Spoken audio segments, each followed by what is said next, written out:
Hello everyone, कैसे हैं आप सब। एक बार पुनः से कोचिंग क्लासेस पर स्वागत है। उम्मीद करता हूं आप सब अच्छे होंगे। आज यहां पर आप लोग सीखने वाले बच्चों कि आप अपने प्रिंसिपल को एप्लीकेशन लिखो जिसमें आपको कुछ बुक्स चाहिए पुस्तकालय से, अर्थात बुक बैंक से।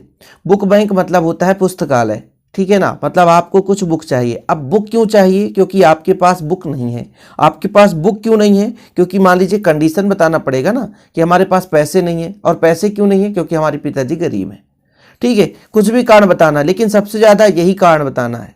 बाकी आपके पिताजी यदि कोई जॉब में है, कोई गवर्नमेंट टीचर है, तो फिर आपको वहाँ पे कारण नहीं बन पाएगा, क्योंकि आपके पास पैसे हैं और पैसे हैं तो बुक्स ले सकते हो।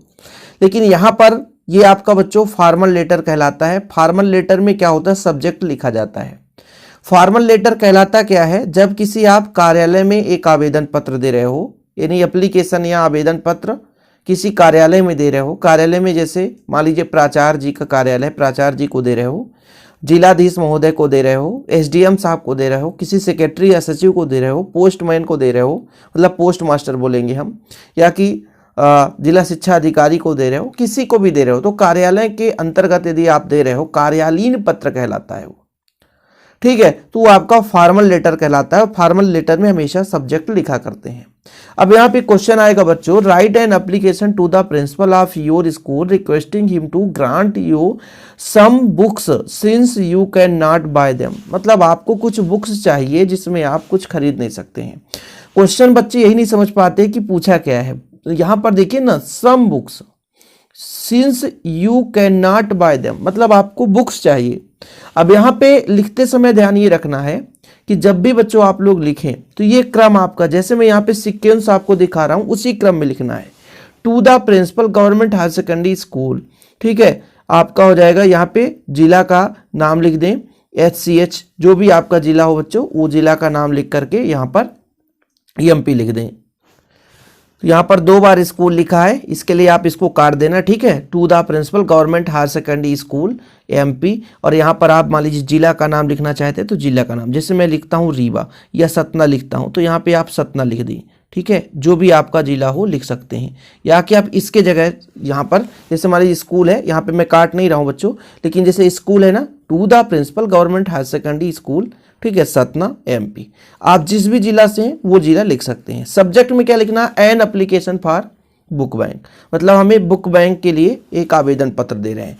अब आप जब भी कार्यालय के लिए लेंगे मतलब आवेदन पत्र लिखेंगे, लेटर या एप्लीकेशन लिखेंगे, तो यहाँ पर रिस्पेक्टेड सर लिखेंगे, क्योंकि अपने से बड़े हैं ना। रिस्पेक्टेड सर में क्या लिखेंगे? देखिए, I beg to say that, मैं कुछ कहना चाहता हूँ, I am a student of your school, मैं एक विद्यार्थी हूँ आपके स्कूल का। I am studying in class 12th, मैं कक्षा 12 में पढ़ रहा हूँ। My father is a poor man, मेरे पिताजी बहुत ही गरीब हैं। ही इज ए फार्मर, क्योंकि वो किसान है। I am unable to buy the following book, मतलब मेरे सब्जेक्ट में जो जो कहने का मतलब बुक्स लग रहे हैं बच्चों, यानी साइंस जैसे सब्जेक्ट है आपका, साइंस है तो उसमें फिजिक्स, केमिस्ट्री, बायोलॉजी जो भी लग रहा है, तो जो भी फॉलोइंग बुक्स हैं उसमें उनको मैं नहीं खरीद सकता हूं। देखो ना, आई एम अनेबल, अनेबल मतलब अयोग्य हूं, टू बाय मतलब खरीदने के लिए, द फॉलोइंग बुक्स, जो मुझे बुक्स लग रहे हैं उसके लिए मैं अनेबल हूं, नहीं खरीद सकता। So I requested you, so I requested you मतलब आपसे मैं विनम्र निवेदन करता हूं, प्रार्थना कर रहा हूं, please give some books from book bank, मतलब बुक बैंक से मुझे बुक देने की महान कृपा की जाए। तो यहां पर सो आई रिक्वेस्ट मतलब मैं आपसे आग्रह कर रहा हूं, you please give me some books, कृपा करके मुझे किताब दें कुछ। कहां से? फ्रॉम बुक बैंक से, यानी पुस्तकालय से। फिर लास्ट में लिखना thanking you your student, name आपका अमित पटेल, क्लास 12th है, तो यहाँ पर जैसे आप स्टार्टिंग में ही 12th बताए हैं तो यहाँ पर भी आप 12th लिख दें, ठीक है, कि आप 12th के हैं तो 12th, ठीक। और फिर डेट आप यहाँ पर कुछ भी लिख सकते हो, जैसे मैं कहा X, Y और Z, या इसका मतलब है आप कोई भी डेट डाल सकते हो, ठीक है। तो ये हो गया आपका कि भाई आप अपने प्राचार्य जी को एक क्या दो, एक एप्लीकेशन दो, है ना, टू द प्रिंसिपल, ठीक है, to the principal government higher secondary school Satna, Rewa, Bhopal, Jabalpur, कुछ भी लिख सकते हैं, क्योंकि क्वेश्चन में कोई एड्रेस दिया नहीं है। सब्जेक्ट में आपको लिखना an application for book bank, ठीक। Respected sir, I beg to say that, सभी कोई भी आप लिखते हैं अपने से बड़े को तो I beg to say that, जो भी कहना चाहना है ना।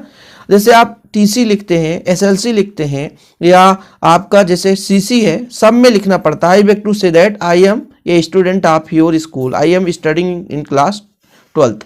ठीक है, तो ये चीज़ आप कॉमन है। अब फिर आपको कारण बताना है कि माई father is a poor man, मेरे पिताजी बहुत ही गरीब हैं। क्यों? क्योंकि वो एक फार्मर है, किसान है, इसलिए मैं अनेबल हूँ, मैं खरीद नहीं सकता हूँ क्या, to buy the following books, जो मुझे बुक्स लग रहे हैं उसे मैं नहीं खरीद सकता।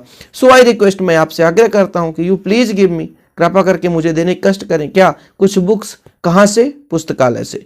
थैंकिंग यू, धन्यवाद, योर स्टूडेंट, आपका विद्यार्थी। अब विद्यार्थी का नाम तो है नहीं, तो कोई भी नाम दे सकते हैं, अमित पटेल तो अमित हो जाए, क्लास 12th, डेट आपका XYZ।